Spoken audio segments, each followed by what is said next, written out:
that someone told me from your team that one of the richest families in Africa and then going broke.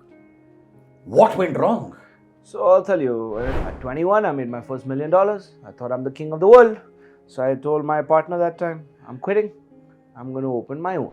Would you actually say that the Indian education system is world class? A certain segment says that, but I want your honest review on that. I think it's better than world class. Wow. What's the biggest risk that you've taken in your life? Some people say I go impulsively. I just go with my instincts. Some people go with major planning and every step is strategized. And there are some people who go with the natural progression of life. Who are you? Listen, man, that's a very dangerous question to ask. Big question, why Solitario? Why Solitario? But were there any kind of apprehensions when you were headed in this direction of A lot. lab-grown diamonds? A lot. The world thought I was crazy. The world still thinks I'm crazy.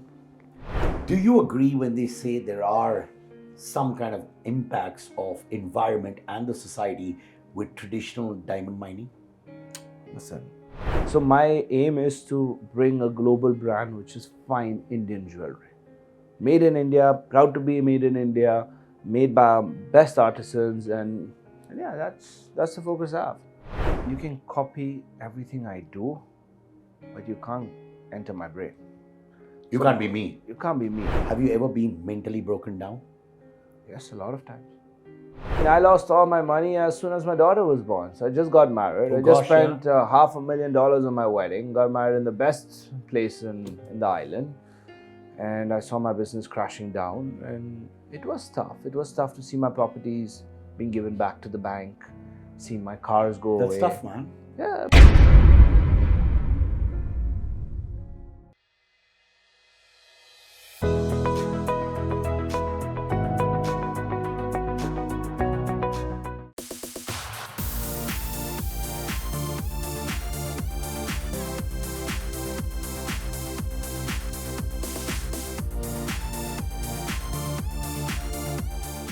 From being part of one of the richest Indian families in Africa, then becoming broke, and then bouncing back with Solitario. Yes, this is what dreams are made of. Solitario, India's most loved lab grown diamond brand. CEO and founder, Ricky Vasandani. How are you, brother? I'm doing good, bro. Give me a hand, man. Give me a hand. Next to you, Will was good. Yeah. Brotherhood. You know, How's it going? I find this very fascinating. Born in Africa, raised in Spain and America, would you genuinely call yourself a global citizen? Well, I don't call myself a global citizen, but a lot of people say that. But that's because I was born in Africa, so I was born next to the mines. So that's where the diamond, that touch comes from, diamond. And then after that, we were in Spain. After Spain, then we went, not really North America, South America. So while I was 7 to 9 years old, I was there. Latin America, South America, which is Brazil, Paraguay, Argentina. So there I learned a lot of languages, learned the thought processes of different continents. And yeah, it was a lot of fun, man. So if that's a global citizen, then yes, I could say. So I love the fact that someone told me from your team that one of the richest families in Africa and then going broke. What went wrong? So I'll tell you, when it comes to richest family, we were born in Liberia.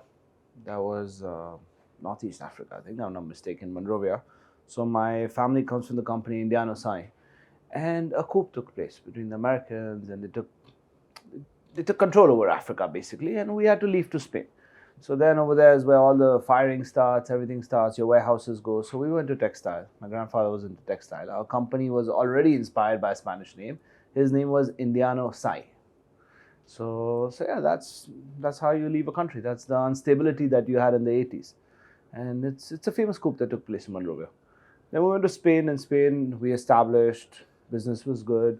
But then Europe, being Europe, always has its ups and downs. And then after that, we went to Latin America and South America. And from there, we went back to Nigeria, Lagos. And from Nigeria, Lagos, then I went back to India for a year. I did my 12th standard in India, actually.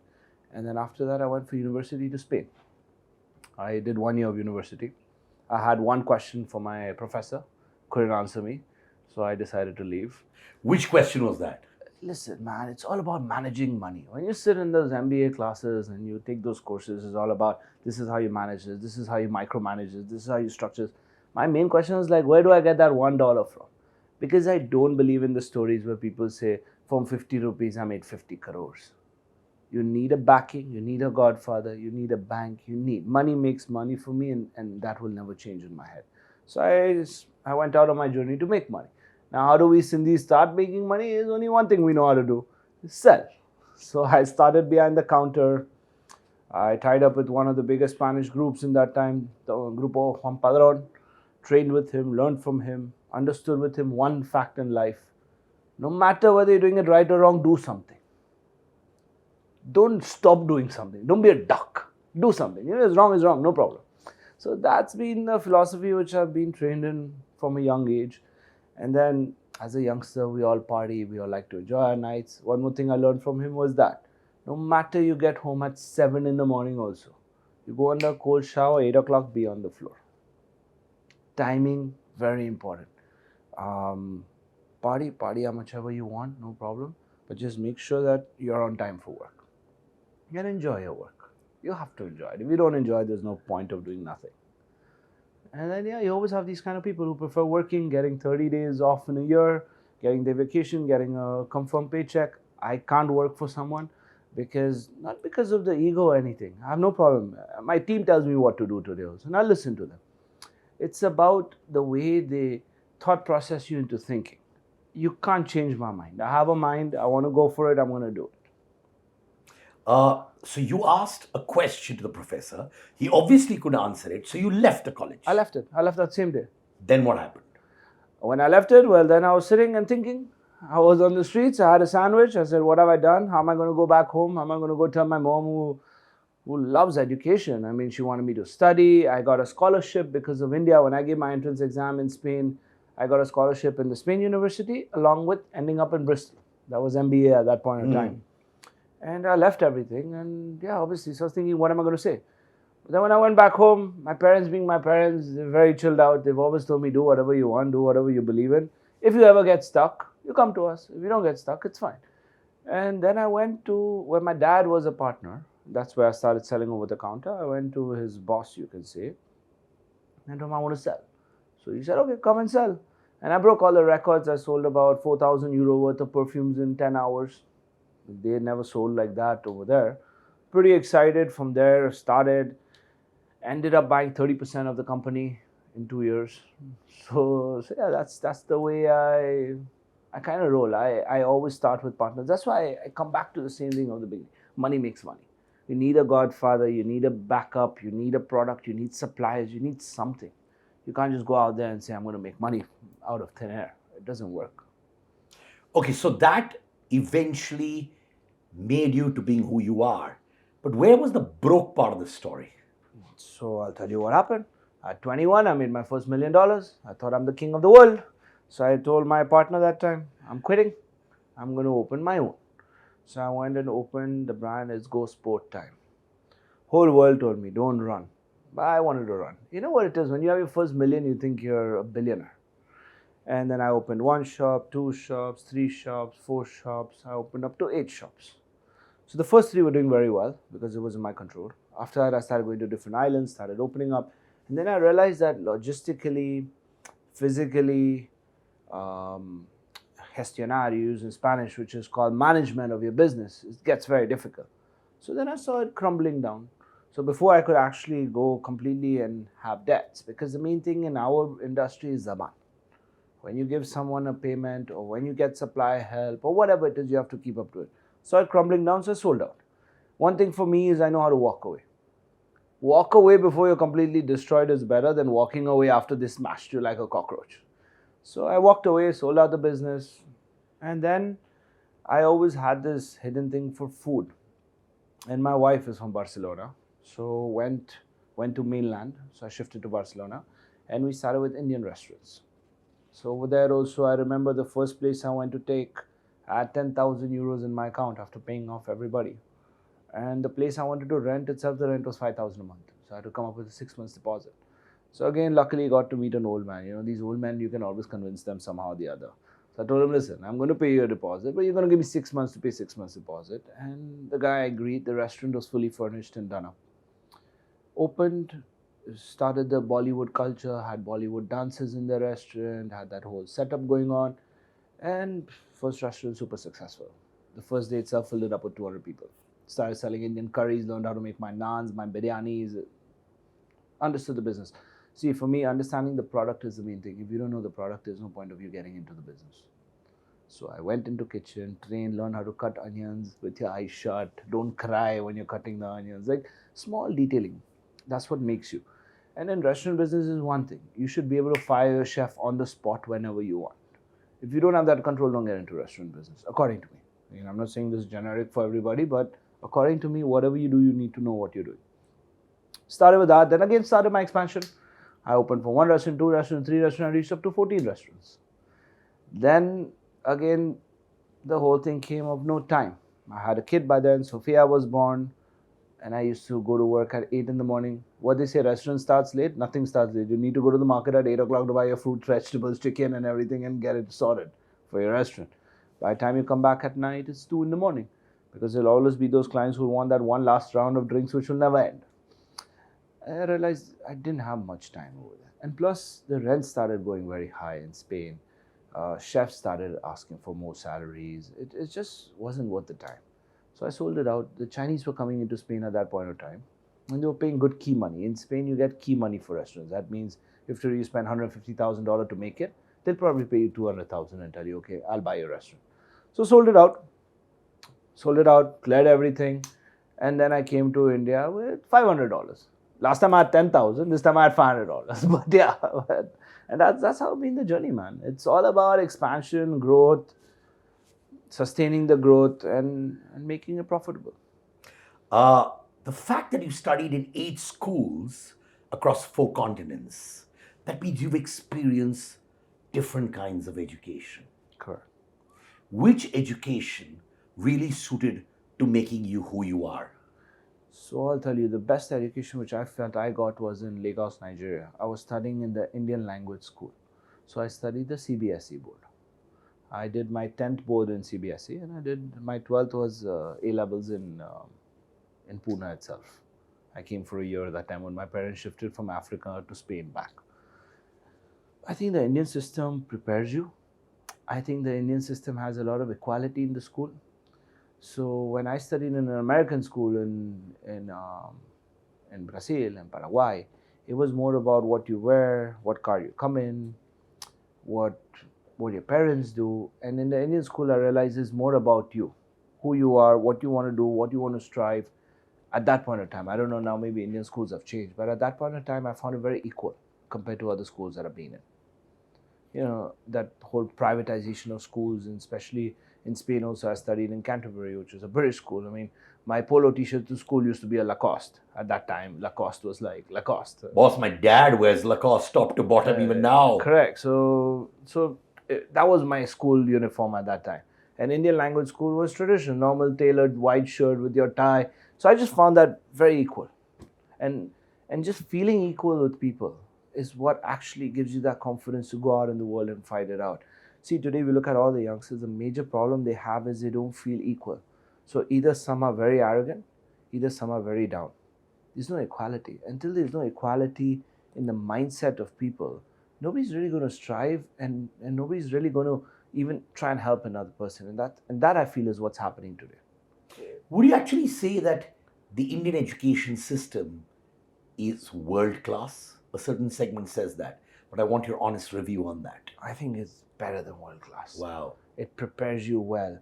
You don't have many calculators being used. I remember our exams used to be, our worksheets were more than even the exam sheet. A very unique way of studying. It's now again, you obviously have the people also take the Indian system and start memorizing, and you know, the typical 90% students, which is good, but I feel Indian studies do have a certain reasoning out. The Indian teachers actually try and get you points in the exam saying, what did he think? Why did he write this? I remember speaking to my teachers and they were like, I don't know how you come up with this, but yeah, it does have some logic. I'll give you 2 points for it. You know what I mean? Like, they actually reason out with that. They don't really go by the books. And I don't know, for me, schooling was a lot of fun. I wasn't much of a sports guy, so half the time I would spend in the canteen learning from the girls what they like. I think that's why I got into diamonds. That's a nice learning, and from the right source as well. Correct. So yeah, I've been trained well by the ladies. So you obviously started your own sportswear brand when you were 17 years old. Correct. Very, very young age to start. You know, a lot of people are just faffing in the college canteen, Correct. going on some lovely dates.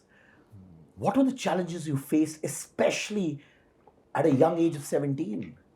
Well, see, I'll tell you, my first challenge was getting a job, which I got because I sold well. Second thing, the challenge was to go and get the brands. I was in Lanzarote. Lanzarote was an island in between of the Canary Islands, which didn't have all the brands. You didn't have Adidas Original, you didn't have that. So going and getting the brands were a big challenge. But again, I had a godfather. I was working for Grupo Juan Padrón, who was the fourth richest in Spain.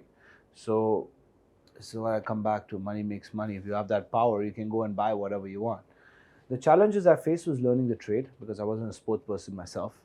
Understanding what shoes are for what and what type of clothing. That time sports was very fascinating. Like I remember Adidas had just come up with the Climacool. Cool.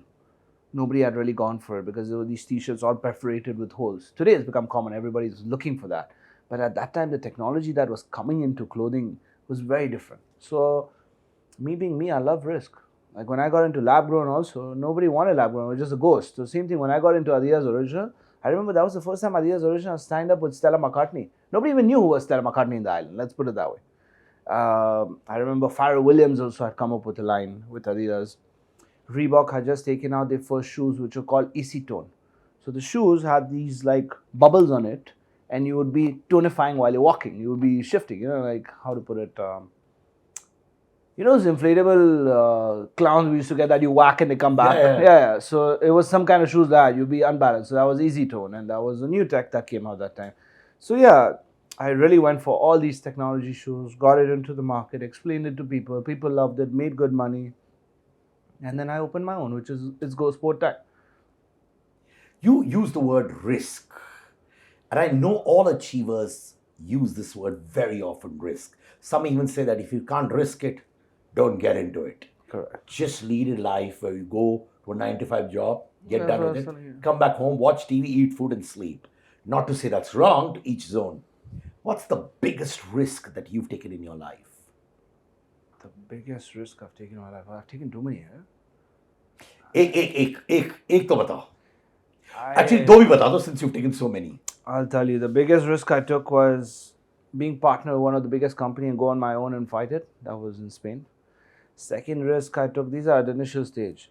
I opened an Indian curry restaurant in a town which is called Mataró, which is in Barcelona, where nobody even knew what a chapati or a naan is. I've trained I've taught each client how you take the naan, you take the sabzi, you put it on it and you eat it. So I go to markets where the risk is high. Is what I said when I had the TED talk too. If today you get into a common product which everybody's buying, there's no fun. Today lab grown, now you see it everywhere. But when I got into lab grown, it was like a ghost. Nobody knew about it. And that's a high risk. See, when we got into tech-based diamonds, because it's actually technology-based. I mean, everybody calls it today lab grown, man created. No. This is advanced in technology. This was creating 20% of the sun's heat in a chamber to regrow something. It's amazing tech behind it, which today is not really seen like that. Everybody just man-made, lab-grown, synthetic, or whatever they want to call it. But there was brilliant technology used behind this. So I support tech. As I told you, even tech in sportswear, tech in the diamond world, I'm fascinated by that technology. And yeah, it was a risk. It is a risk. It's still going to be a risk. But listen, end consumers are getting smarter. Now they know what quality is. When I came to India, you tell a customer this is H color, they didn't know what an H, a G, they wouldn't be able to tell it because they never saw so many good quality diamonds. Today, after lab grown, if not anything, at least people are aware that listen, I'm not buying a white diamond. This is not white. This has a yellow tinge. Back 7 years back, nobody knew. Nobody knew. The diamond market was controlled by whoever wanted to control it. It was more like how you have your doctor in your family or a jeweler in your family. But today now people know the amount of knowledge that's gone out in the world is immense. So yeah, risk. Every business is risk, but for me, risk equals rich. you can't R make is one. equal to R, huh? Correct. How nice. That's the first. Risk is equal to rich. Uh, I always believe business cultures, they go hand in hand. And I'm a big lover of different kinds of culture. Because you've been talking about Spain so often in this conversation, how open is Spain to other cultures? Well, the Spanish are like us Indians. Huh? You don't change their food. Can't play around with their food. They are open. I mean, you would call them open minded, but they're very reserved in their culture, very family oriented. My wife is Spanish, so I'm telling you based on that. Very own of the food, own of the country, very patriotic like us Indians. You know, like when the Janda comes up, how we are, like we stand straight. Spanish are more or less the same. The difference in the culture of Spanish, I would say, is in their way of thinking. Means for them, investment is property, whereas investment in India was more mutual funds and gold and all that.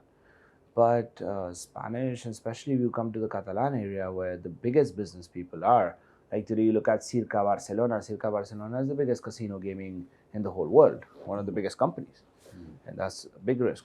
So yeah, the culture is pretty much the same. It's just two different languages, but the main thing, it ends the same. Same thing I say about spiritualism. Spiritualism also, everybody calls it different thing. You have different.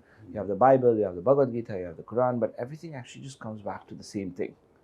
Is I call it just being human and having some common sense. That's what we are. There's nothing else. Uh, there are different ways that leaders end up running their businesses. Some people say, I go impulsively, I just go with my instincts. Some people go with major planning, and every step is strategized. And there are some people who go with the natural progression of life. Who are you? Listen, man, that's a very dangerous question to ask. I love danger. especially when you're going to raise money and all. But yeah, see, instincts are very important. If your instincts are not clear, you can't really do anything. If you strategize, planning and all that is more when you start planning when you have a lot to lose. Let's put it that way. At initial stage, you have to try. You can't go by planning. If you sit and plan, you'll keep on planning your whole life.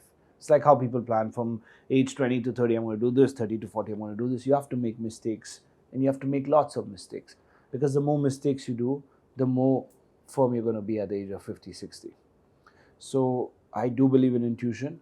I don't believe also in just natural, let it go on. Like, nowadays you see these, a lot of people are like, no, everything is destiny, it's written, whatever has to come, come. I don't believe in that philosophy at all. You got to work hard, you got to wake up every morning, and you got to move.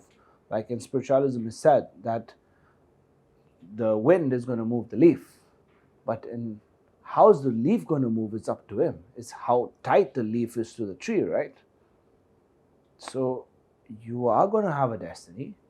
You have to go by the natural flow, but at the end of the day, you have to work hard.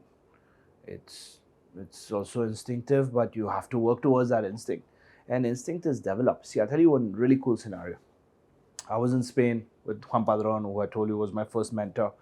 We went into a coffee shop. We're having coffee, we're having croissants, everybody's like, croissants are so good, the coffee's so good. We leave. The guy walks back in, tells the person, tomorrow 2 slot machines are coming to your bar, there's no slot machine over here. He was into slot machines and bars. He had the vision, he had the instinct. We were enjoying the coffee, having croissants and all that, and this man was thinking, where is my machine over here? So that kind of instinct, intuition starts developing when you start practicing it. Hey, a lot of movies, right? How you see how they get that intuition power and that instinct power. So I think I wouldn't say it's a muscle, because I don't know technically what it is, but it's something you got to develop. And as you keep on making mistakes, your intuition keeps on getting better. Keeps on getting better. Like today, I had an intuition for the European market. The whole world told me you're crazy. Nobody in Europe buys diamonds. I said they don't buy natural diamonds. Doesn't mean they're going to buy lab-grown diamonds. They didn't want to spend $4,000 on a rock, but they're okay with spending 1,500 euro on a rock. And today, thank God, like how my brother Vivek tells me, Mata Rani ki Kripa. kripa, We are in 150 shop-in-shops. We had the vision for Europe. We went for that market, and we believed in it, and we got it. Your family has always been into natural diamonds. Has it? Yes, my brother-in-law, my sister, so they have the companies called Sadhguru Sparkles. That's where I started when I came to India. I went for training to Surat, and me being me, as I told you, even I like to cook. I stayed for 6 months in Surat, learned what a diamond is, what is the cut and polishing, how a diamond is mined, and everything. And that's how I developed my first cut and polish factory in Pune. Here where we are in Pune, I was the first one to put a cut and polish factory of diamond, which is only based in Surat or that side of the country. Everybody was like, again, you're crazy. Who puts up a factory over here? I got all my Gujarati people, my Karigars, everybody here. As soon as I opened the factory, Ukraine and Russia decided to go to a war. That means I get no rough diamonds. Again, I'm back to the same spot. So I said, you know what, I have to go to Surat and see what I'm going to do about it. So when I went to Surat, I met this company and they were like, sir, we don't have natural diamonds, but I can show you what we're growing here. So we got into lab-grown diamonds. So when I came across lab-grown diamonds, I brought 12 stones with me here to Pune, and I said, let's see if the machines are the same, they can cut, polish. The day I cut my first diamond and polished it, it's like, man, this is beautiful. I've never seen a diamond like this. Clean, no black inside, no G-dub, no feathers, no pinpoints, clean. And the color was like an E color. I was like, this is a product. This is a diamond. I've been fooled till now. I've been seeing stones. I haven't seen a diamond. This is a diamond. The spark, the way it was cut in triple X. Because see, natural diamond, per cent you make money. So say if a diamond is 1.01, it's good. But if it's 1.04, on this extra 3 cents, you're making money. So what people would do, they would do very good cut. I don't know if you're familiar with it. You have VG cut and then you have the X cut. In lab grown, 0.3 cent doesn't make a difference. So you're going to cut it very good. So the cut, the polish, like, look at this 10 carat, man. It feels fantastic. You wear it in the morning and when you look at your own hand, it looks artistic. Like, that's a diamond. I need to fill them up, huh? I So I know it's been like your mission, and correct me if I'm wrong, that you always wanted to make diamond accessory very, very accessible to men. It's always been my mission, but a lot of people now are going faster than me. I thought it would take some time. You had SRK wear a Reverie on an IFA award. Yeah. So diamonds have a power. Just think about the word diamond. Have you seen such a beautiful word in your life? Diamond. Diamond. It has that power already just in the word. Forget the product. Just the word. So many people have used that. Solitaire. In fact, solitaire means alone. And because of the diamond, solitaire has become such a wow word. But actually, what does it mean? It means solitude. It means alone. It means pointless. But a diamond gave even the word solitaire the power to say, our brand today is Solitario. Look at the royalty in it. It's because diamond comes with power. Diamond comes with, it manifests himself. Even when you talk about lab-grown diamonds, it's lab-grown, not lab-created. It's being grown as a diamond. 20% of the sun's heat in a chamber. Like, if people really sit and think about it, it's crazy. It's crazy. Do you actually think that a certain segment, till some time back, felt that men to wear diamond accessories is not too cool? I'll tell you the problem is, diamonds is very expensive before. So you could only afford it for one member of the family. Thank God they kept it only for the women. If the men and the women both had to go and buy diamonds, they'll be broke. Huh. I think today's world, men are starting to take care of themselves. Men are understanding that even though we work, even though we're an alpha man or whatever they call it, sorry, I don't know the technical words, but taking care of yourself, accessorizing yourself, it's something important. It's something you feel good about. See, I don't wear diamonds. That's why people say, no, but can people tell the difference between natural and lab grown? I'm like, I don't wear the diamond for the other person. I'm wearing it for myself. I wear it for myself. I like it. So it is regardless whether it's natural or lab. I just like the spark. I like the shine. Like, if you look at this watch, I just blinged it up. So this is a classic Rolex. The most boring Rolex which is there. It's there in my wardrobe, maybe for I don't know how many over years. And that I saw it and I was like, this is so boring. Let me do something with it. You know, when I was a kid, I had this show. It was called Pimp My Ride. I don't know if you remember. Very famous outside. Okay. So basically, these people who have these old cars, which is broken down, and these people call you from a TV program and say, your car has been there for Pimp My Ride. So take the car, put TVs on it, put carpet in it, make it really fancy, and then the other person will be happy to take his car and now drive it because it was such a like an old car. So when I looked at this watch, it's like, man, I need to pimp this watch, you know. So I sent it to my carriers. I told them, listen, this is for me personally. I want the best cut baguettes. Look at the way they've cut it. And they've actually made the watch super cool. I don't feel like removing it. And but there's a diamond in it. But do you feel that men think it makes them less masculine to wear diamond accessories? Is that still a mindset now? I don't think so. I don't think anymore. But it used to People- be, right? It never used to be like it makes you less masculine. They just saw it more feminine.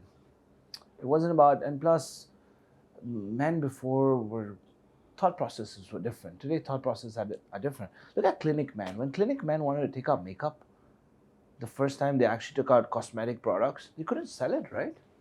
Till the ladies didn't buy it for the men. Even they were like ashamed. Like, I'm going to go to a perfume store and say, give me a cream for my face. But today, everybody's into sun protection. Everybody's understanding the care. And everybody now has understood that accessorizing yourself is not feminine at all. Look at the amount of men bracelets they wear. They never used to wear what you call diamonds, but they would be wearing all the different kind of bracelets. The silver bracelets, I remember our iconic bracelet also of Bollywood, which is there. I mean, accessories always been there. It's just that today, you can actually wear a sparkle. And men don't like to overspend on themselves. By nature, we don't like to overspend. Women like spending, men don't like spending. I mean, most of the men. So yeah, now that it's accessible, I've seen the change in them. And they're loving it. Big question. Why Solitario? Why Solitario? The name? Or why the business? The business and the name. So the name Solitario, as I said, it was royal. My wife is also Spanish, so I had that word in my head the whole time because she always went to tell me, I want a Solitario, I want a Solitario, I want a Solitario. And I like the way you keep mentioning your wife. You really want to be in a good books, right? you have to. Unless, then don't call her your wife because otherwise you'll be in trouble. I like very subtly you just throw in the wife element. Huh? I've got a lot of inspiration from her. And I really feel that a woman makes a great man. Today, whatever I've gone through in life, whatever I've learned in life, I've always had a partner to go back and say, this is what I think. This is what I want to do. And I've always had her say, please go ahead and do it. If it's good, it's good. If it's not good, it doesn't matter. So what I've noticed also, if you look at it, stable relationships create a billionaire. Unstable relationships create millionaires. So I want to go to the B category. Well said, brother, man. Thankfully, I'm in a stable relationship as well. So maybe I'll get into the B category too. Correct. That's where we're heading, right? But having said that, so Solitario is a name which I really loved, a name which was available to register, a name which says it all, and a name which everybody in the world can say it. See, today, even if I tell anybody from India, China, Korea, Solitario, it's very easy pronounced. It's not a complicated name. It stays in your head. Solitario, yeah. Solitario. Solitario. And it's got a nice swag to it as Got well. the power of the diamond, right? Solitario, yeah. Sounds good. Sounded good. I mean, again, that is where it comes the whole planning and analyzing the name and all that. It was just instinctive. We liked it. We put it and we did it. Solitario is a business. Solitario is a business that surprised me more than me surprised it. Because I started off with just export.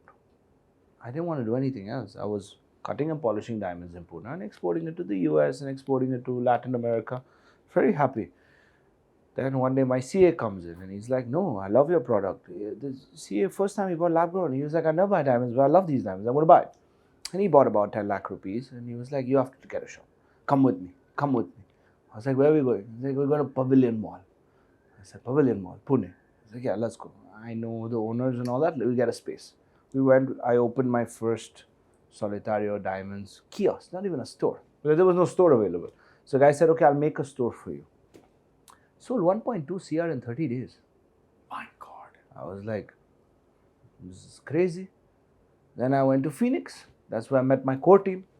When I entered the office, I was like, I want a place. They're like, what's your brand? What's your brand deck? I was like, brand deck? I don't have any brand deck. I had to get my real estate agent to make me a brand deck. I didn't even know brand deck exists. So the brand deck I Which want. generally people use for pitching, right? No, it's just like I want a space, I'm going to pay you for it. What check should I write? And they're like, sir, it doesn't work like that. You send a brand deck, it goes for approval and all that. I said, no, I don't have time for all that. Either you give it to me now or no. And I remember they were surprised. They're like, who closes a deal like this? No analyzing, no nothing. And I knew because as soon as you come down from the escalator, on the right hand side is a place. Who's not going to see it? What's there to analyze and take angles and go and see what? It's a facade, 1,000 square feet.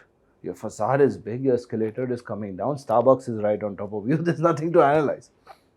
And that's when I told them, and they didn't believe what I sold in Pavilion. They actually called Pavilion to find out, did this guy really sell this much in 30 days? And that's how they were also like impressed with the brand. And today they're my core team. The whole Phoenix team are my core team. Talking about core, you and I have a common friend. My senior in college, though he might just say he's in my class. Sometimes. Yeah. Vivek Oberoi. By the way, he was my first friend in Bombay when I'd come from Lucknow at the age of 14. Oh, wow. We hosted our first event together. We used to do dubbings together. And now he's your co-founder. Correct. And I've been told there's an incredible story towards this. So I'll tell you. Coming from outside, and not actually coming from outside, I love Bollywood. I've always watched Bollywood movies. I've always preferred them to Hollywood. I don't know for what reason. And I was sitting with a PR team. This was before the whole team started. I just had one shop in Pavilion. And they'd come, they're like, no, Vivek Oberoi is coming to Pune. I was like, really? To Pune? They're like, yeah. I want to sit next to him. So like, sir, but you'll have to sponsor the event. I was like, yeah, that's fine. I'll sponsor the event. I want to sit next to Vivek, but not for business. Actually, I liked his movies a lot. I like his movies a lot. I just want to Damn sit good next to actor, him. man. So I put up all my jewelry and everything, wore my best jacket, blinged it up, and said, I'm going to sit next to Vivek Oberoi. So I just went with the intention of sitting next to him. As we sat down, I remember the first thing he looked at me and he was like, you like jewelry? What are those diamonds? I was like, no, we grow these diamonds. They grow these diamonds? So tell me more about this. I said, yeah, we've created 20% of the sun's heat and we're growing these diamonds. Yeah, I was like, wow, sounds good. He was like, take down my number from my manager, we'll get in touch. And then I remember I'd flown to Delhi, flew to Dubai, went to Bombay, met him 3-4 times. And I don't know, man, his mentorship, his business analysis, his way of growing a company was very impressive. Very impressive. I mean, he's a walking, talking businessman. I mean, he's a fantastic actor, but in business, he's next level. So I chased him. I told him, no, bhai, you have to do something with me. I don't care. You tell me what you want and we're going to do it together. And that's how we shook hands and we started together. And that's how Phoenix opened, and he had come for the opening of Phoenix Viman Nagar. And from there, it's just been just growth and growth and growth and sustainable growth. See, today as a company, what I've learned is we don't believe in burning money. We're already on a 15% PAT even from the first year. And that's the way I want to grow my company. And that's the way Vivek wants to grow the company. And that's the road we've taken. And with Vivek, it's just, I don't know how to explain it to you, but he's in every detail of what's going to happen. He knows how to analyze. He knows how to strategize.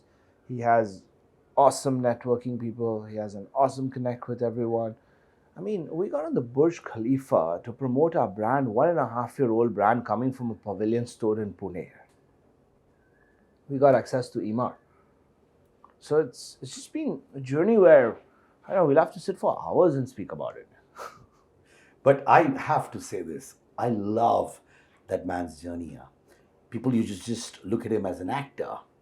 And then this side of him, where now the world's talking about him being an astute businessman, right? What is that one thing that he told you that you're never going to forget? It could be as a friend, it could be as a brother, it could be as a partner. Roti. He said that's the most important. So I looked at him, I said, okay, we can get some rotis. He's like, no, return on time invested. People talk about return on investments and everything. Nobody looks at the return on time invested. And that is where I go back into restaurant, which I realized I wasn't getting. The reason why I closed down was because of that. The return on the time invested was not worth it. It's not about the business you're doing. It's not about the amount of capital you infuse. It's nothing about that. It just comes down to that. Is the return on the time invested equals achievement for you? Go ahead and do it. If it doesn't equal achievement, it makes no sense. So yeah, roti. If you have to ask me, I would say roti. Wow. So it's not just roti, kapda, and makan, which is very important, Correct. but this is the new age 2.0 roti. Correct. You know? 2.0 roti. When did you realize the scope of lab grown diamonds? In the first 30 days of business when I did 1.2 crore, man. बस रोकना आया I realized. See, at the end of the day, business also comes to one fundamental, right? Cost of goods, cost of selling those goods, sale price, what remains in the beach में वो जो मुनाफा बोलता है ना, that is धंधा. There's no munafa, there's no fun. I mean, you do have a lot of companies which have the burn rate and eventually they're going to make money, which is very good. I'm very happy for those people who can take such risk also. But I don't believe in that. I believe in something got to come back. Otherwise, the business can be very successful, don't get me wrong, but not for me. Not for me. I need to see munafa. I'm Sindhi, man. I mean, I need to see that. But you must have had some apprehensions when you started off. I know that 1.2 CR was a big number in 30 days, but were there any kind of apprehensions when you were headed in this direction of A lot. lab-grown diamonds? A lot. The world thought I was crazy. The world still thinks I'm crazy. Crazy in which way? Crazy in which way? Because they said that the price will drop, it's not sustainable, it's technology, customers are not going to understand the value of this. But I told them one thing, a customer will understand the value of wearing something they enjoy to wear. It's not about the product anymore. Today, okay, you have Tesla cars, which are electronic initially, but today you have other cars also which are electronic, which are coming into the market. It still gives you the same effect. And then, obviously, the Gen Zs also go towards the ethical point, which there's a lot of ethics between the diamonds, and they keep on doing that. I still come to that point that forget about the ethics, forget about the sustainable, because lab grown is not completely sustainable. Neither is 100% ethical. You're still using electricity. Come on, we're creating 20% of the sun's heat. We're going to use electricity for that till we develop solar panels and all that. But it's the product on its own. Because God gave one gift with lab grown diamond. The day you buy a lab grown diamond, you forget it's lab grown, you wear it as a diamond. It becomes diamond in your head. You don't look at it and say, oh, I'm wearing this lab grown diamond. Oh, this is lab grown. No. It's a diamond. And it automatically synchronizes on your head. So that, I feel, that helps, right? Did your family warm up to this idea very easily? My family's never told me what to do or what not to do. They just told me that in case you ever get stuck, you call us. But now my family is also doing lab-grown diamonds. Every jeweler is doing lab-grown diamonds. Some are announcing it, some are not.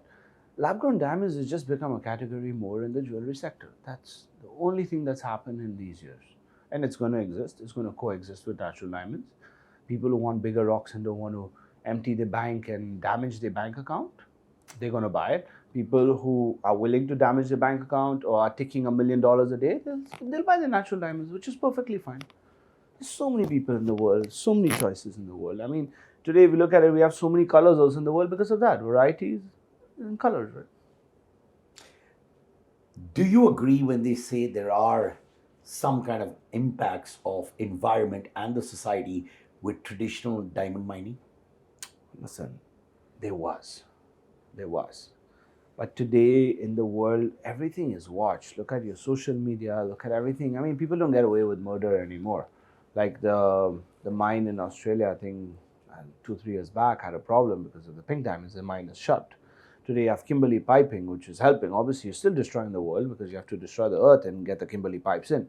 But it's not to that extent the way people say it. I mean, I've heard about mining. I've seen it also up to a certain extent. You have site holders.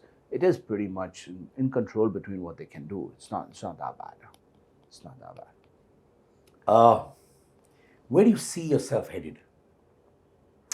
I see myself headed in a direction where we're creating a global brand in India.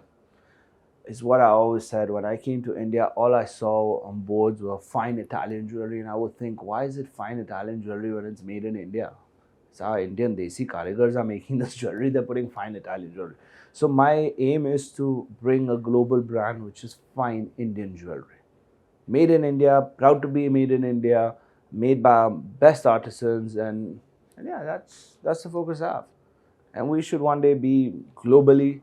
Right now, we are in Europe, we are in America, we are in the Caribbean, we are in the Bahamas, but I still want to go more global, and our Indian jewelry brand which went global.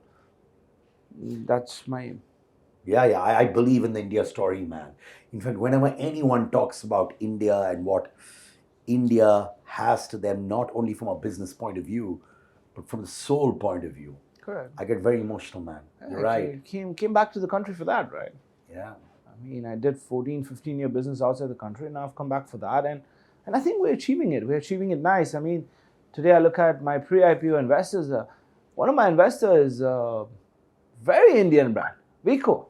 Yeah. Vico Vajravanti. Oh, wow, yeah. Remember that Yeah. song? Yeah. I remember the song. Yeah. It used to play on the Doordarshan and all, yeah? Correct. So he's backed us up, and then yeah, a lot more names have backed us up. Neeraj Gupta, Meru Cabs, first person to get his company in valuation. This was back in 2000 something, which he had come up with the Meru Cabs, which is today Uber, and I think Mahindra bought him.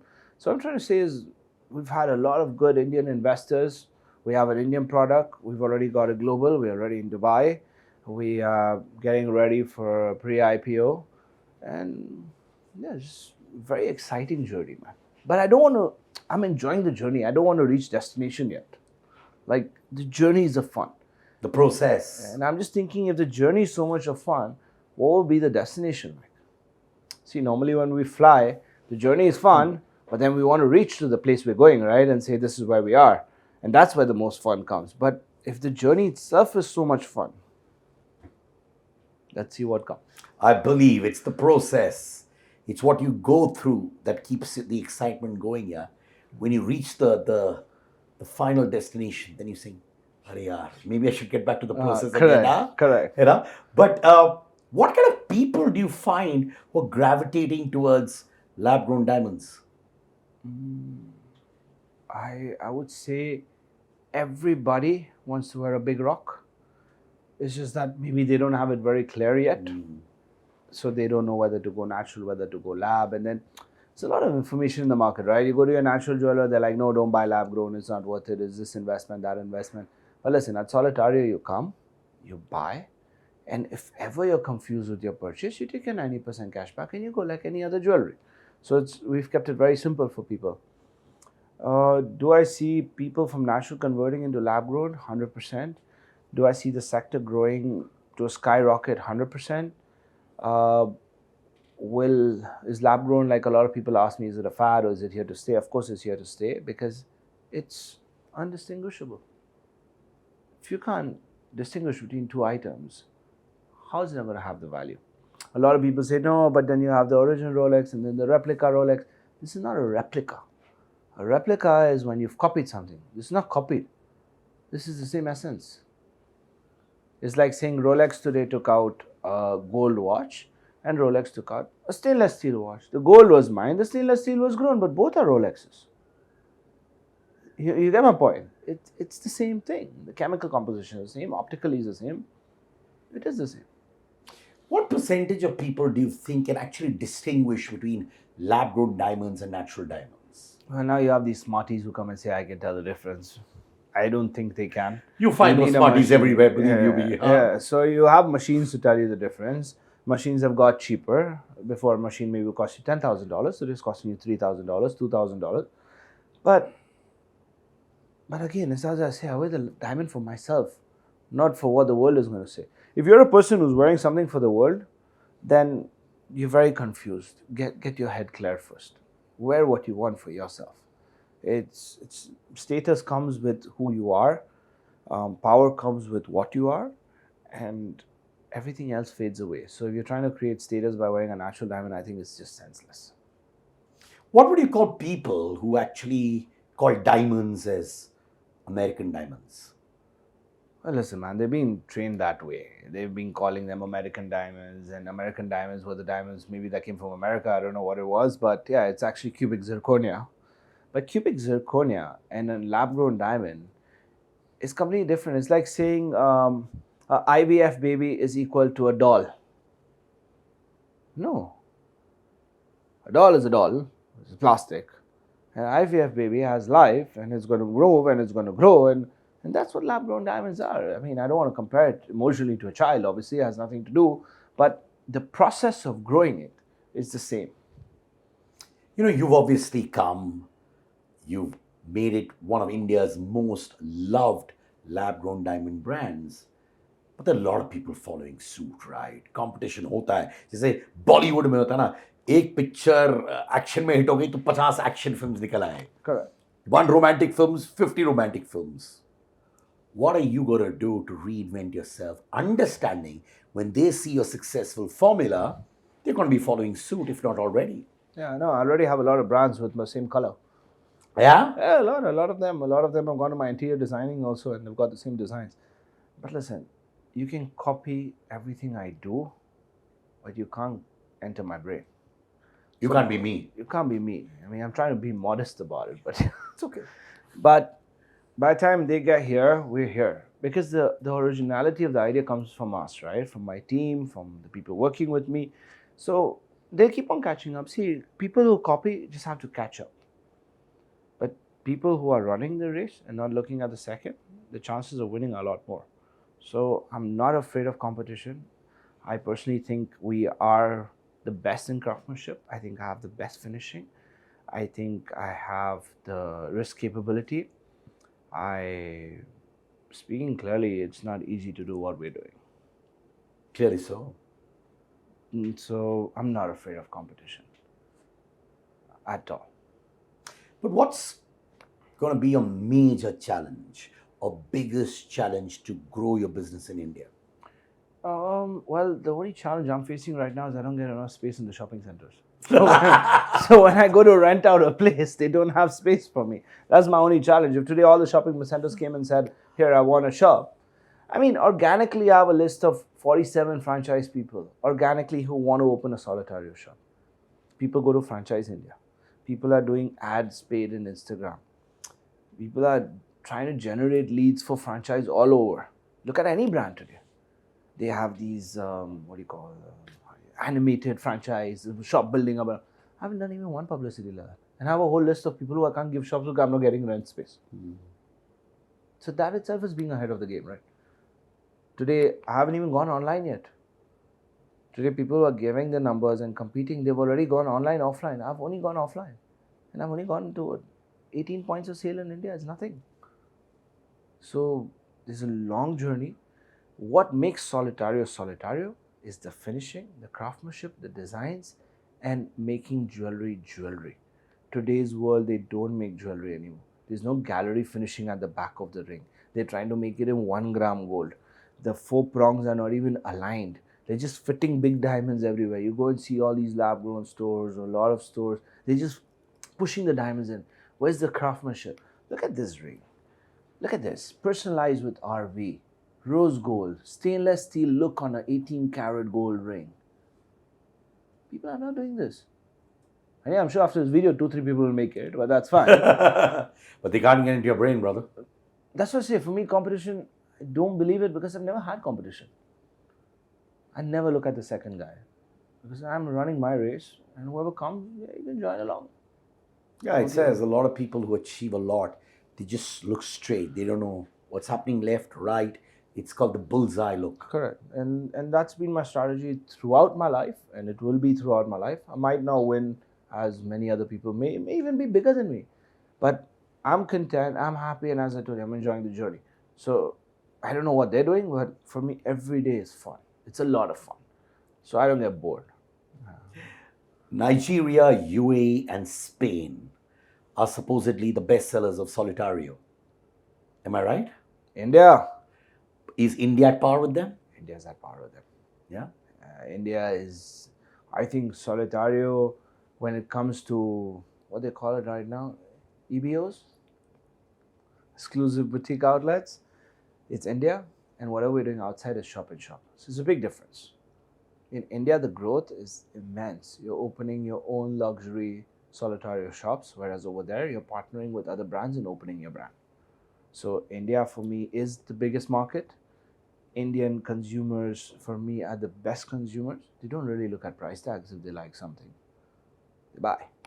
And they like it. And they love their bling. They love their diamonds. What a father gifts in jewelry to a Indian bride in the foreign world doesn't happen. Even we, man, I mean, talk about engagement rings, talk about anniversary gifts, talk about a Gudi Parva, talk about a Akshaya Tritiya. It's always about jewelry. Today, India is bigger consumers of diamonds than even China. We're sitting in the world's biggest economy. You really think I'm going to be looking at the other markets? Globally, it's fantastic, it's good business, but yeah, I'm here for the Indian market, for my Indian consumers, and to make it a global brand where you buy in India and it was made in India.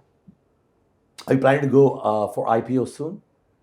We are on it. We are going to file DRHP soon, I guess. I mean, my finance team is working on it, so I won't say much about that. Let them get their job done, then we'll announce it. But yeah, we are on it. If I told you 3 life lessons that Ricky has managed to keep to himself, learning from life, what would that be? The first thing that I feel that you should do is get your spiritualism in place. So I've studied a lot of Vedanta. I think we have the best scriptures. Balance your mind. Know that whatever may happen, sun is always going to come out the next day. And know that whatever challenge also you're facing, it's not that it's destined, it's not your karma, it's not, you don't need to go to a pandit. Personally, I don't wear gemstones to believe in that. I don't go against people who believe it. I think it's a great thing. But it's actually your own mind with your own mind fighting your own battles. So if you get that clear, there's no battle you leave unwon. You can win them all. Our mind is so powerful that you actually don't need anything around it. But yeah, by the time people realize that, so they have all these things like, how do you call it, hope, faith, they create that. But actually it's your own mind. It's you by yourself who are going to make yourself. So that for me is one lesson in life. And we've been gifted by the scriptures. I mean, you look at our country when it comes to scriptures, you look at our country when it comes to economy, you look at everything is here in this country. It's so easy. Second lesson of life, I would say, is remove the fear factor. Fear of losing? Fear of losing, no. Fear of changes. People are not scared of losing. People are scared of change. And that's why they remain in that same point. Like today, if the company is stable with 3-4 shops, they'll be over there. Why should I expand more? What will be the headache? I mean, if you're content over there, that's fine. But then don't envy the other people who are doing something more. What happens is a lot of people are in their position. They say they're content, but then they're full of envy. And that itself is going to eat you up. Because you can't be living with those vibrations. So if you want to do it, go. Don't fear. And the third thing is, I think, connecting with good people, good vibrations, like this chat with you. This is brother man. This is what life is about.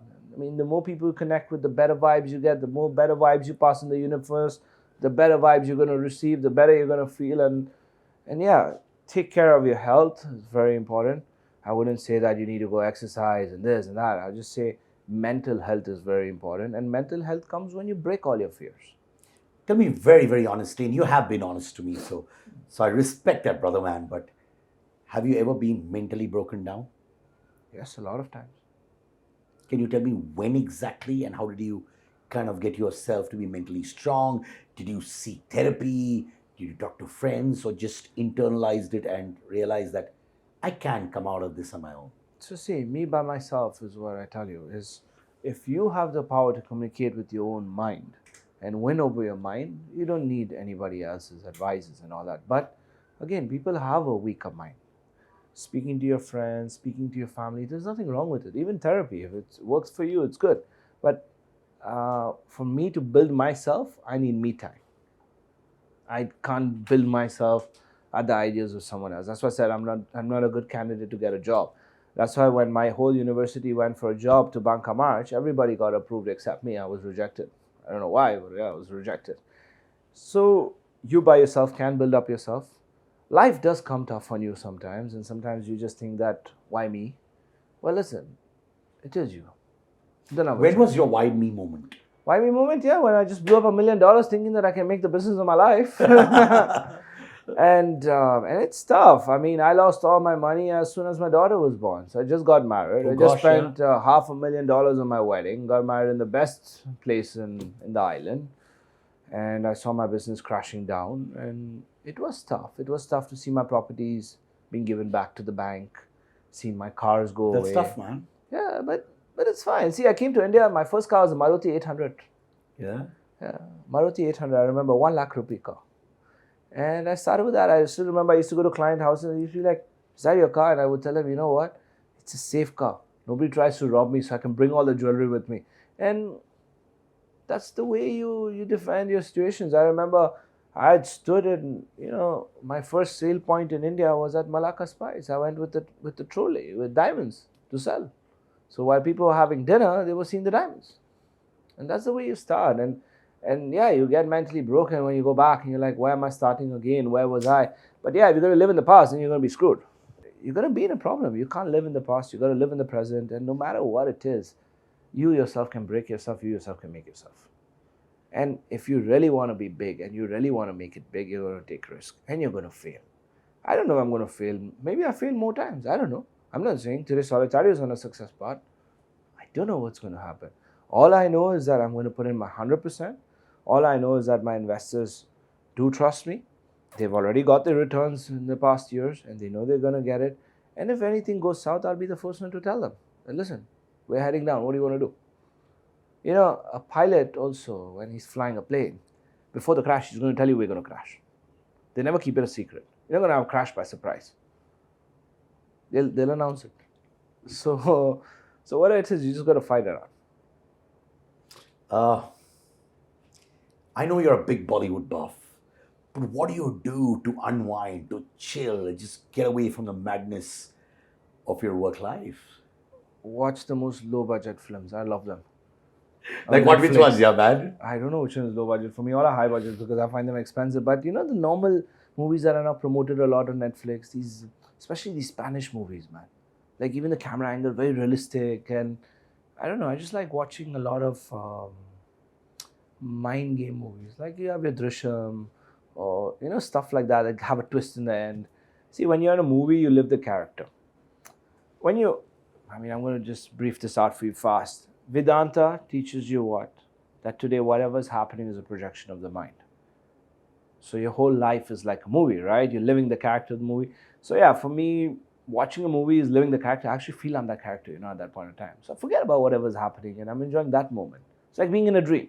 So my whole life anyways is being in a dream because I don't identify myself with myself as much. See, the main thing, what happens, ego clashes, jealousies, is when you identify yourself a lot with yourself. I don't know if you're understanding what I'm saying. Yeah, absolutely. The day you detach yourself from yourself, it's Ricky, yeah. He's doing it. It's happening. It's an avatar. You've got this life. I believe in reincarnation. I'm going to have another avatar next life.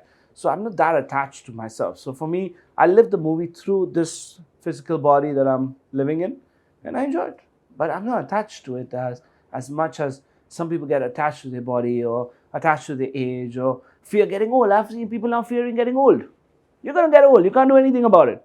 You're going to get sick. You can't do anything about it. You can just try and maintain to be better, but things are going to happen. Things are going to move. Things are going to change, and there's nothing you can do. So for me, movies are a lot of fun because I actually live it, like really live it. Very intense living. So now I want to know about someone you've been talking a little bit beach with, your wifey. Tell me Correct. more about her, yeah. So Tamara, we met. It was I wouldn't say it was a filmy love story. She was my neighbor. Connected with her. First, I thought that it's just going to be a fun thing.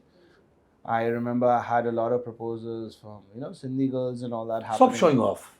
No, it's true. It's true. Sindhi's always trying to set you up. Somehow or the other, they're trying to set you up. But yeah, what I've found in her is peace. I can chit chat with my wife for a lot of time. We can She's a discuss things. Not only a friend. I mean, a friend will listen to you, but also given a lot of suggestions, right? She doesn't do that. She listens to me.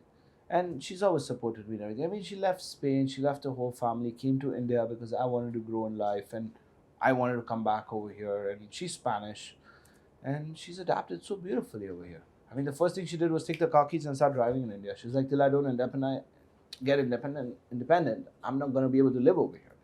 And I think just going back home to a woman who's there for you, doesn't judge you, um, you can have a nice spiritual connection with your being.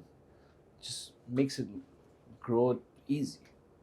I mean, even when it comes to my child, I've been a very easy father, I would say. I haven't had to stress. I haven't had my wife come home. No, I've been taking care of the kid. Now you take care of the kid, and I hear these things nowadays. A No, lot. you do 50%. I do 50%. It's never been about 50-50. It's about you do what you know how to do. I'll do what I know how to do, and that's the philosophy we've had at home always. I mean, and I think where there's peace at home, there's peace everywhere. Same thing I tell my people in our environment of work. You'll never hear someone in the Solitario team yelling, fighting, speaking about each other. I don't believe in all those things. If you're going to work, work right. If really you think that a relationship doesn't have any more to go ahead, keep one of them who's more valuable to the company. Let the other one go. Because relationships are based on give and take. Till there's something you need to receive and there's something you need to give, the relationship is going to be balanced.